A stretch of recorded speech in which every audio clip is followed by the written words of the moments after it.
Hello everyone. I hope you can hear me well. This booth is very well AC'd, but the counterpart is that we cannot hear as good as we would like potentially. So if you have problems hearing, you can maybe signal that we don't listen that well, and we can try to come up with solutions. There will be mics on the stage.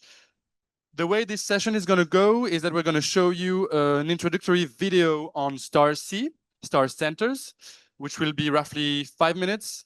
Then I am the moderator. My name is Leo. I work for the Global Solar Council with the industry PV representative. And after the video, I will make few opening remarks, just to very crisp remarks to set the scene on skills.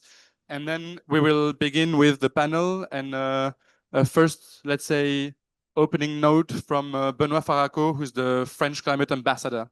So that's roughly how it's going to go. And of course, thank you for coming, and we hope you will enjoy the session. And there will be dedicated session for Q&A at the end. So feel free to think about questions and potentially ask them at the end. Amid a world grappling with inequality, unrest, and environmental crises, solar energy emerges as the most abundant and democratic solution. Yet, the energy transition needs more than panels and policies. It demands people with skills, with knowledge, with hope. The Star C training program helped me gain new technical skills, how to design, installation, and operate these systems, and how they can support rural and off-grid communities. I already established my own company after I started this training. I also recommend this program to those around me that they need to reduce their electricity bill. The training helps us to collaborate, especially for the private sector and the government-owned sectors, because there is a gap. In our organization, if there is no power supply, we use DG. After this training, what I learned is, in case of DG, we use the solar mini-grid FPS or backup power. Lead Star C will benefit the community by giving awareness. It will give additional working space for the professionals. The International Solar Alliance is a coalition of ambition, bringing nations together to light up the world with clean energy. Star C is our answer to both. Star C are hubs of expertise, training, and transformation. Star Cs are not just training individuals. They are building ecosystems, connecting knowledge, jobs, and opportunity. With Star C, we're finding the way. Together, the first star centers are now shining in. Bangladesh, Cuba, Ethiopia, Kiribati, Somalia, Bhutan, Cameroon, Cote d'Ivoire, Senegal, Ghana. Star centers help nations raise professional standards, create a skilled solar workforce, integrate solar into development, and build strong information systems. But Star C changes the narrative, making solar a solution for everyone. ISA's latest offering, the Global Capability Center GCC, will take the Star Cs to the next level, build an ecosystem to connect knowledge, jobs, and opportunity. The Global Capability Center for Solar, or GCC, based out of India. It is not just a center. This is a global hub for solar excellence.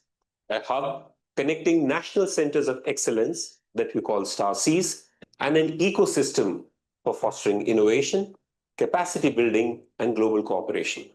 Together, through the Solar GCC, the sun will rise for all. With the support of Star C, the power to change the world is no longer a dream. It's a plan in motion. The future of clean energy is about more than electrons. Star C is not just powering homes. It is empowering lives. 1, 2, yes, great. So thank you for this great video. I will just make a few introductory remarks. First of all, I wanted to say that this is a great initiative as a global solar council with a private sector representative of the industry for solar panels. And we're great collaborators of the International Solar Alliance, which are more into intergovernmental organization. Great partners, they do great things on finance and skills. And this is why this is also a very timely discussion that we're having here, because as you may know, the solar industry can bolster more than 7 million plus jobs created as of today that are working now. And there is a study from ISA actually that is looking ahead at 30 million plus solar people working in the industry by 2050. So huge growth, basically. It's the size of Tokyo if you want to break it down a bit. So really huge. So it's important that to stay aligned on this 1.5 degrees or well below 2 degrees, we nurture this workforce and all these skills, because these are the important challenges that are coming ahead of us. Of course, two main challenges. Without the workforce, there is no energy transition. We say there is no transmission, there is no transition without transmission. Well, I would say there is no transition without skills either. It's directly an existential threat on the energy transition. Second of all, we must ensure at GSC, our vision is like common shared of the just transition, leaving no one behind. We need to ensure that all the various workers are well treated, safe, and well paid. I'm just going to talk a little bit about one of the initiatives that we are doing at GSC, because it pairs very well with what we're doing with ISA as well. We have launched the Solar Training Standard Initiative. But to tell you about this solar industry-led initiative, I'm going to tell you about wind first. In the wind industry, there is a certification done by the Global Wind Organization. It's a standard for technicians that are installing the wind turbines. It's a global standard. It means that if there is someone in Ethiopia that has this standard, it can go to Canada and work for the other company because they know that they are trained. So for the worker, it's better because they're safer. For the developer, it's better as well because there is more safety for the workers, less accident, and therefore more profit ahead. So this initiative, we want to replicate it in the solar industry. We want to make the STSI is the same thing as the wind industry. That's what GSC, the Global Solar Council, is doing at the moment. And we're very proud to be partnering with ISA, because the way our initiative is channeled within ISA is because the star centers that you've just seen are going to be able to deliver this STSI training, this global training for our solar workforce. I think Benoit hasn't arrived yet, right? In that case, I will introduce our panelists. I will introduce our panelists. If you please can join me on stage. Yes, please join me on stage here. So we have a fantastic panel with us today. I will first introduce Mauro Campanella. He's the head of unit with energy, environment, and ecological transition in the Italian ministry. He has a long track in the Italian administration, and also as ambassador. He was ambassador actually in Wellington, for example. Then we have Clovis Zapata right here with me. Thank you for coming. He's the representative of UNIDO for Brazil. UNIDO, as you know, United Nations for Industrial Development Organization. He's a 25 years experienced economist, and he's worked in various international organizations. World Bank is one, and WWF is another one. Then I'm very delighted as well to have Acer Rasmussen Berling. So he's the director for the International Relations Center for Global Climate Action at the Danish Ministry. He's a long experience, a long career, the civil servant in the Danish Ministry, and on climate affairs, obviously. Thank you very much for being here. And last but not least, there is Benoit Faraco, that is right here. He's the French ambassador for climate negotiation, as well, long track in the French administration, and architect also of the, nice to meet you, 10 years Paris Agreement that we, of course, are all celebrating right here. So thank you for staying with us. My first question will actually go to Benoit. It would be, can you tell us more about the involvement of France in this great project, Star Centers? And if this mic is not working, then I can, yes. And please do speak close to the mic. Thank you. Sorry, my voice is broken, so I hope it's comfortable for you. I'm very happy to be back on the on the stand of the International Solar Alliance, and I was in Delhi for the General Assembly like 15 days ago. It seems like it was a month, but it was only 15 days ago. We were there with Italy too, because this is a beautiful project. And let me start with a quick reflection. 10 years ago, when we were elaborating the Paris Agreement, we already were thinking about implementation of the Paris Agreement, and that's why we launched with India the International Solar Alliance. It has been conceived in Paris, but born in Delhi. 2 years after that, 3 years after that, actually in 2018, when President Macron made a bilateral visit with Prime Minister Modi, and we launched officially the International Solar Alliance and installed it in Delhi. And 10 years ago, we were already struggling to eradicate poverty and to bring power to the community. That was our main objective. But at this time, the best solution to give access to electricity in Africa, in India, in a lot of developing economy was fossil fuel. It was coal. Coal was cheapest. It was super polluting, but the cheapest. And today, it's not the case anymore. If you want to go to install new capacity for your communities, for business, for industry, which is very needed in Africa, but in other parts of the world, solar is the solution. Solar plus battery, sometimes solar plus a little bit of wind, but it's working, it's cheapest, and that's thanks to the work we have been doing. So the big question for me today is, why do we need still International Solar Alliance? Because solar is at market. So there is a blooming industry. Decarbonization their energy systems. With the new support, the Program E, through the EU-India Trilateral Cooperation Program E, we hope to further scale up outreach and impact. It also offers an opportunity to leverage the South-South and triangular cooperation model to drive the energy transition, particularly in the Global South. I extend my profound thanks to all our partners for making the session a reality. Thank you very much.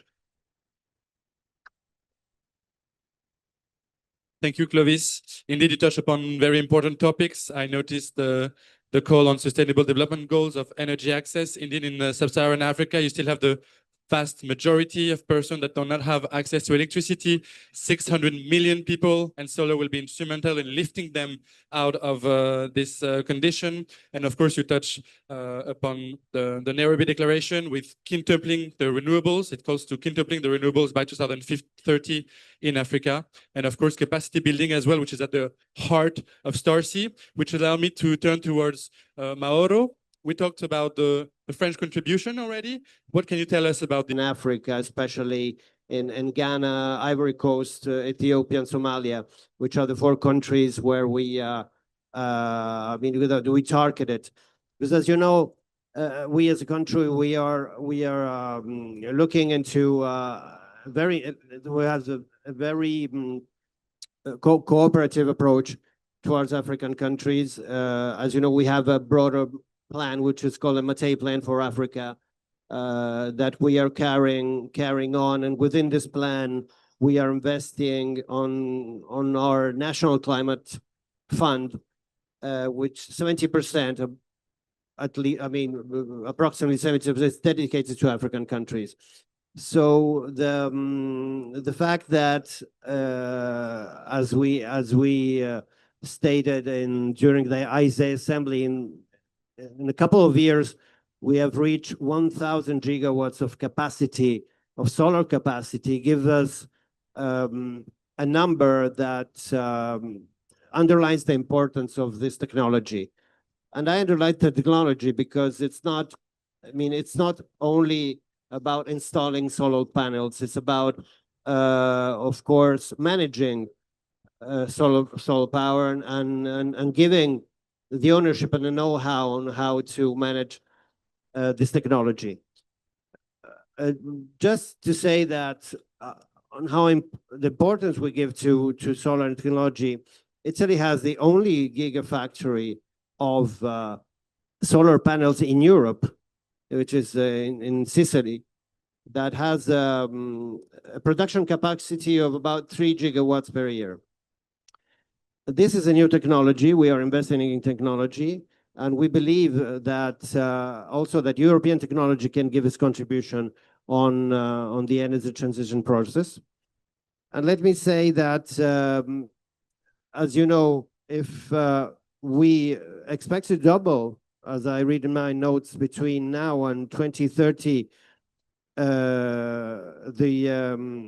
renewable capacity, and solar will account of 80% of this capacity. Well, let me conclude that this figure alone can makes us aware on how important is invest in this technology, especially in Africa and especially in capacity building, and that's why we immediately understood the importance of this project, and we immediately wanted to give our contribution on its success. Thank you. Thank you, thank you. And indeed, I think you touched upon a very crucial topic of the Italian contribution to Star Center is the financing.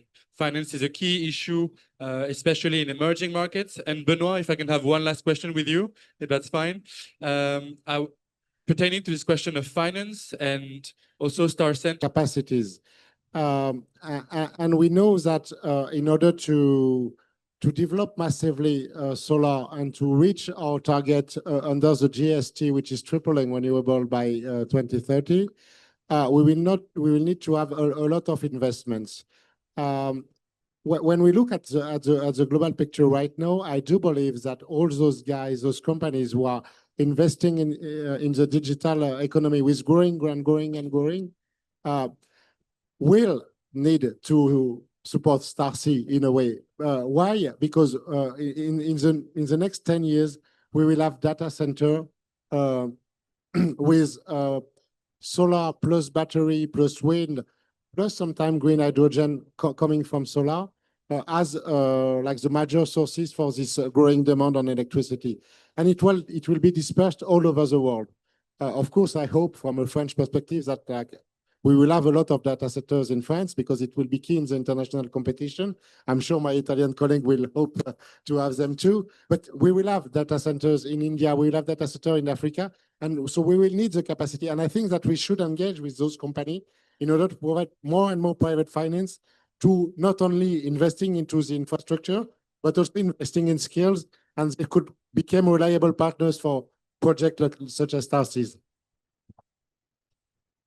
Thank you. Indeed, what we truly believe at GSC is that we need to unlock more private finance, and the IPCC, our International Panel on Climate Change, has already stated that there was enough money circulating in the whole world. It was not just distributed well enough. So indeed, it's very important. And also the growing demand of electricity needs to be met by renewable energy in order that we remain on our climate objectives.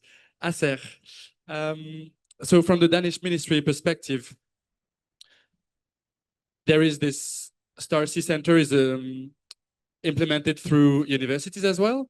And we touched upon the private sector as well. What can you tell us about this private-public partnership inside of Star C, and how does it contribute to a better structuration of the programs of the Star C centers? Well, thank you very much. And it's a pleasure to be here. Denmark is probably not known for solar so much as wind, but nonetheless, we had a deployment increase of 5% at least last quarter. So things are also moving, albeit in a small way. Well, it's at the same time it's a very complex and very simple issue.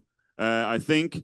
The role of the public sector in many ways is to make the best possible framework conditions for growth and not least green growth. And I would say the good thing about solar now, and I compare this to when Denmark started off our wind experience back in the 70s. Back in the 70s, I mean, wind, we didn't know if there was a business case. We didn't know if it was the right strategic choice. I mean, decisions were made, and there was also an element of luck in it. Now, with solar, it's a mature technology, and it's a safe bet for governments. So for us, it's very important that we, in order to support the rollout, have both the private sector and the public sector, that we have all stakeholders on board when we make these decisions on our education programs, because we have to have public money. I mean, also for economic highs and lows, there's a certain stability with the public money. And I think the STAR-C program in that respect is very good in combining those two factors with the public and the private, because it's basically the private sector knowing what they need on a more technical and engineerical basis. I think I'll leave it at that. Thank you.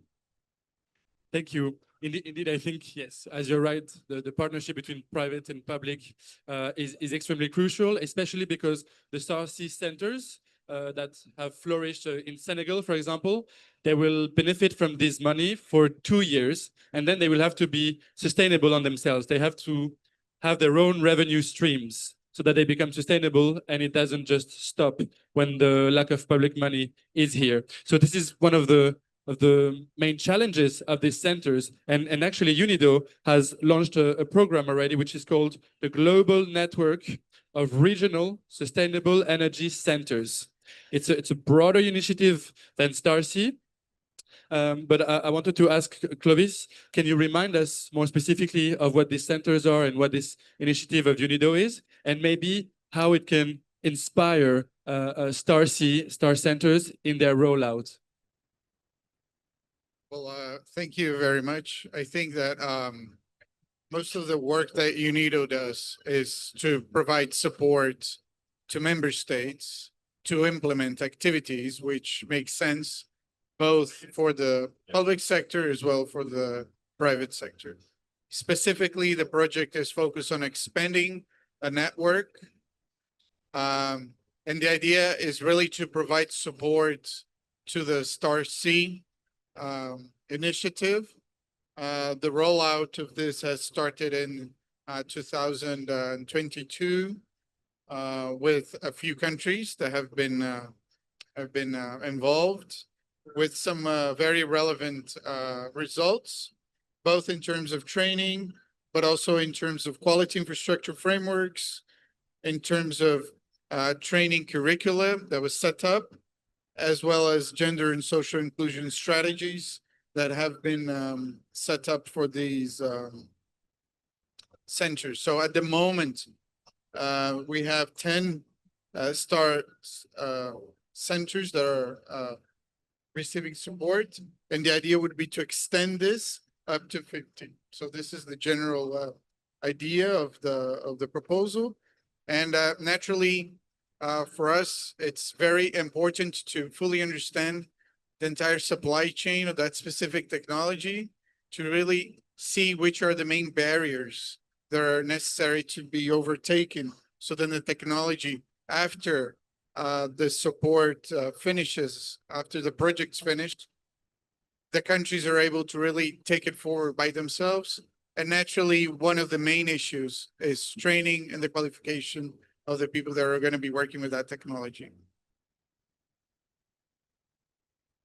Thank you. Indeed. So we get that 10 functioning centers. And in Italy, we managed this year for the first time to match 50% of electricity produced by renewables and 50% produced by fossil fuels. It's the first year in our transition that we managed to match, to do 50 and 50, and we look forward to do more. So that's how we want to do it. We want to do it well. We want to do the homework very well at home and help all the countries to do it as we are trying to do it. Thank you. Thank you. I especially appreciate we do the homework because that's something that we're trying to tell governments as well as a private sector-led organization. Sometimes the regulatory framework is lagging behind what solar can achieve, especially in terms of off-grid or rooftop solar. We get also that finance is key, of course. 4 billion in 4 years, if I'm not mistaken. That's great involvement in Italy. We're at COP30. Obviously, the finance topic is, if not the most important, one of the most important. So it's good that it can be discussed here. 5 years. 5 years. Okay, thank you. And yes, touched upon grid as well. Enabler of the green energy transition. I said it already. Without the grids, there is no transmission without transit. I conflate both every time. There is no transition without transmission. I think in terms, if we circle back to star centers, you said that, I think you said it yourself, that the Danish ministry was not very known for cooperation. I think that's not true. I think you're very much involved in it. And what can you tell us from your experience about the best practices that could be implemented on star centers?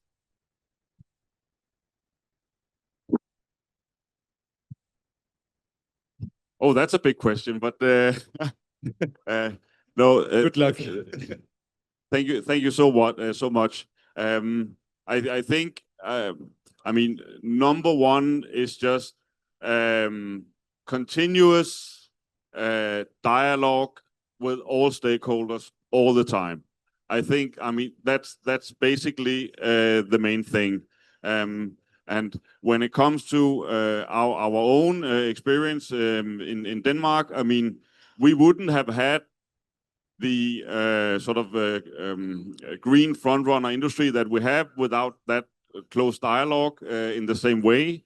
So it's basically a help for helping yourself in the sense that that is a mutual benefit basically, and you have to have structures around that.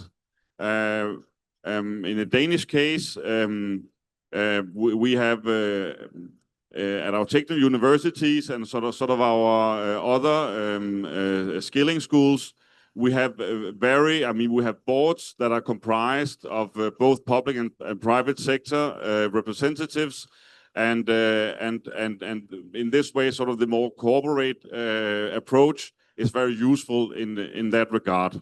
That's one thing, of course. Then the other thing is, I mean, what is taught here is very practical. I mean, engineering, there's a theoretical side to it, and there's a very practical side to it. You know much more about this than I do. So, in order to gain the best possible results, give the ones who are undergoing the programs the possibilities also to get their hands dirty. I think that's one of the key elements from our experience, that that is the way, the best way to do it. Thank you. From your 2 points, I retain 2 things, I think, to summarize a bit. First of all, the win-win is very important. As you said it, I think star centers are a great key example of these win-win collaborations, public, private, and international platform all together. And it's essential if we want to succeed in the energy transition. And second of all, involvement of academics and high quality standards and high quality teachings. So indeed, completely right on this. I think this is the part of the panel. I still have a bit of questions, but I would like to open the floor. If you have some questions, I'd be happy to hearing them, because this session is also your panel. So please. Thank you for giving me the floor, this opportunity. I am Usman Bojang from the Gambia, West Africa, a municipality representative from my municipality, West Coast. I am very much happy to hear that Senegal, Ghana, which are sister countries to the Gambia, been mentioned as beneficiaries. I also been a sister country. I want to ask, what are the criteria or what are the strategies or the conditions to be applied to be able to benefit in this project? Because if you one of you mentioned about the sunlight. Gambia has the same sunlight condition with Senegal, as well as Ghana. This is my question for them. Thank you. If that's all right, we will take this question first, and then I'll come back to you. Is that okay? Yes. I will come back to you after. Fine. Yeah. I will use a joker for this question. I will ask Felipe to answer this question. Thank you for asking this question. It can give an answer for a lot of countries. StarC is a program where about all member countries in the Global South are demanding that. It's a lot of requests. Any member country can make the expression of interest. In our vision, then what we are going to do is also to work with the regionalization of the centers. Otherwise, it will be not optimized the network. So you can already benefit from the Star Center from your neighbors' countries. It's possible until we are able to open in your country. We are an organization of 125 countries. So it can take time to reach all those countries, but among the 50 Star Centers that we are targeting by 2030, Gambia will be able to benefit for one center for you or for a benefit for a regional center that will serve for you. This is my question. Thank you. If I can give you the mic.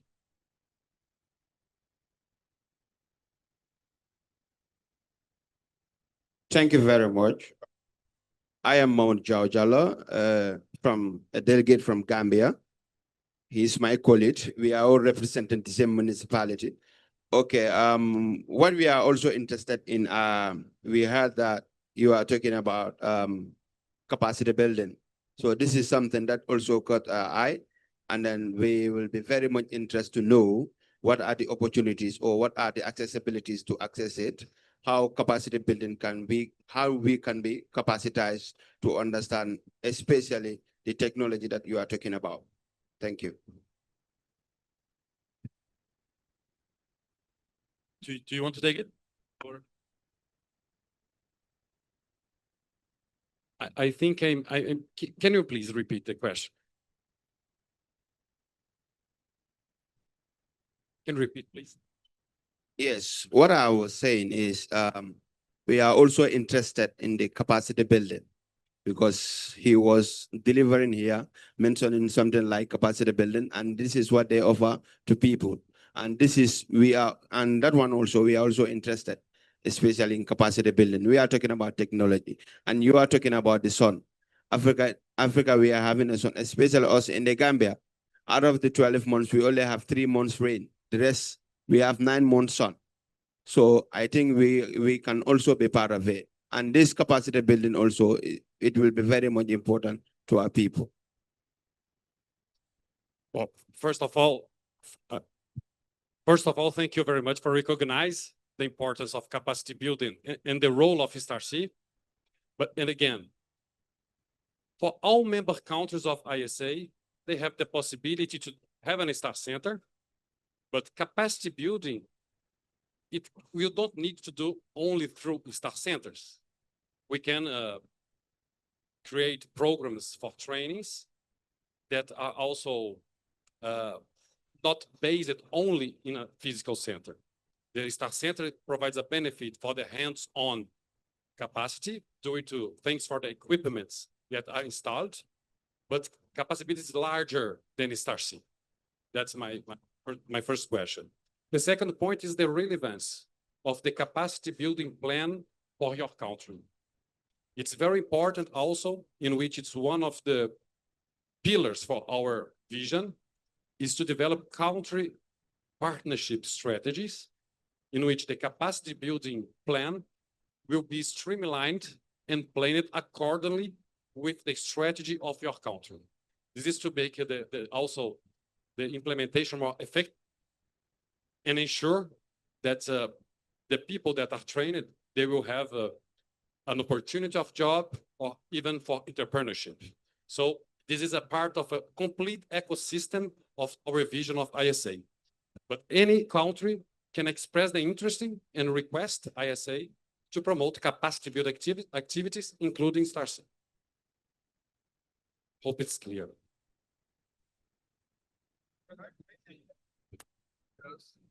Oh, thank you. I'm Marcelo. I'm Brazilian from Goiás, Goiânia, the center of Brazil. We work with a consultancy for sustainability for private companies. What do you think is the best opportunity for Brazil in the solar economy? It would be in the factoring, in mining, in services. What do you think would be the best opportunity or the best place of Brazil in the whole economy solar?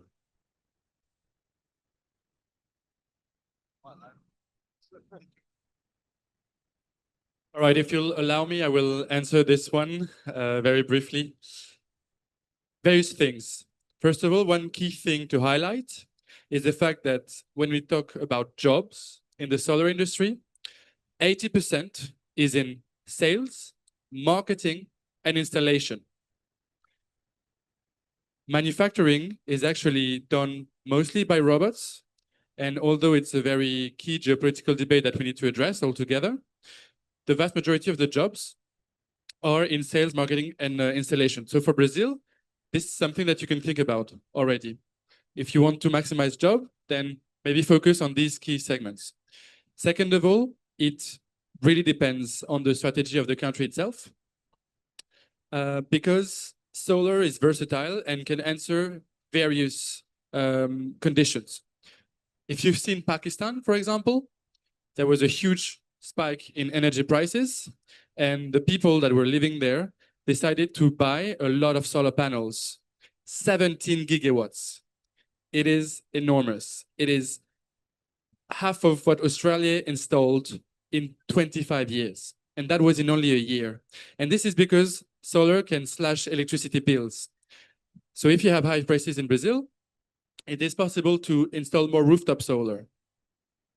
And if you're in Brazil, you already have a lot of roof. So that's something. And technically, Brazil is already very decarbonized, especially through hydro, and it has this base load. One of the problems with the country is grid curtailment, the fact that the solar output doesn't generate revenues, but that's something we can, as GSC, help with as well. But solar has a great opportunity in Brazil and a long future. And Brazil has already manufacturing capacities as well, so we can look at bolstering them. But we can talk about it later afterwards. Don't want to monopolize the question. Yes, please. Good afternoon, everyone. I'm Abigail, a Ghanaian, but currently a student over here in Brazil. I actually appreciate the initiative of the solar because it will truly help us, the Africans. And one question that I have is that, sorry, whenever things like this, projects like this are put in place, it is normally just the people from the city that benefit from it. Because those in the communities, those in the villages, they don't have access to, sometimes they don't have access to internet to actually hear about these things, but they are the ones that are even in more need of it because they don't have the work to do to sometimes buy or maybe use electricity. So I would like to know if there are any measures being put in place so that when this initiative is being brought into our countries, the people from the cities and then the people from the villages and the communities can also participate from it and benefit from it. Thank you. Thank you for this question. Very important and relevant. I will give the floor to my joker. Very good question. This is a challenge in our program. I could answer you that digital learning could be it's an answer for that, but I agree with you. The access for connection is not easy. And this is one of the reasons that we are investing what we call this project with support from European Union. the sustainability of the centers. One part is train the trainers, okay, in StarSeas, we promote trainees, but now our focus is more on the sustainability and give the autonomy for the centers for them to train other trainers and spread in the country by themselves, for the country to handle their journey on capacity building by themselves.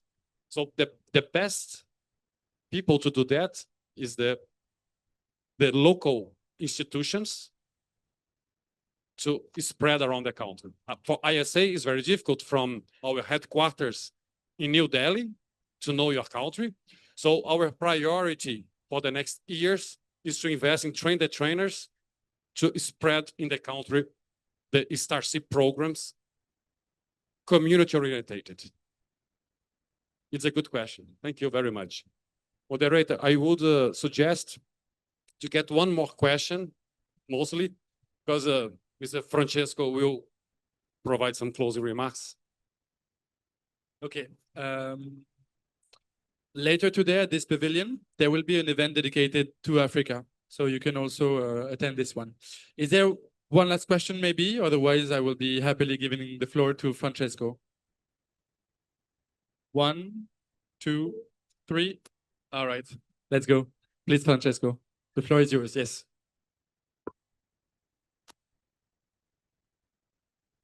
Okay. Good morning to everyone. First of all, I would like to thanks to ISA to organize this amazing event. It's a pleasure for Italy to be part of this alliance, and personally, I am very happy to be here, not only for your engage in the energy transition, for a personal friendship with you and with your general director, but moreover because you have air conditioning, and this is a great thing in this very hot COP. But I don't want to annoy you, but only to put in evidence one aspect. One of the main words used during this COP is just transition. And how can we build a real just transition without capacity building, without the possibility to communicate to everyone knowledges that is necessary inside the energy transition? Solar energy, among all the other renewable energies, has one main characteristic: is really a democratic form of energy, because it is possible to find the sun everywhere. Wind is not the same, geothermal is not the same, and hydroelectric is not the same. So it's crucial, really, to widespread all the knowledges, to give to everyone the possibility not only be careful to access the energies, not only this, because when you speak about just transition, immediately you think about, okay, we need more money to do this, this. But at the end, if your support is connected with one nation that give you money, is not enough, because in the future we have obviously at the end of this process, through how knowledges, through how capacity buildings, you have the possibility to produce your richness, to find the way to obtain money by yourself. I am a university professor, so I know very well how it is important, the capabilities to improve your knowledges. For this reason, Italy believes very much in this project, also because involve, first of all, the youth, the younger people. You are at the center of the climate, but you have also the solution of the climate crisis, because you have the capabilities, and thanks to the knowledge, I believe that you have the opportunity to create a more sustainable future, not only from an environmental point of view. This is only one aspect, but we need a sustainable future also under economic point of view, and this the knowledge is crucial, and social point of view. Because thanks to this, you have the capability to enter in a new world with new jobs, connected with the energy transition. Without capacity building, without knowledge, you are condemned to be under someone else. Thanks to the knowledge, you have the possibility to be free and to build your future. Italy is ready to support ESA inside of this, and I am very happy again to be part of this great alliance that is now for me also a family. Thank you very much.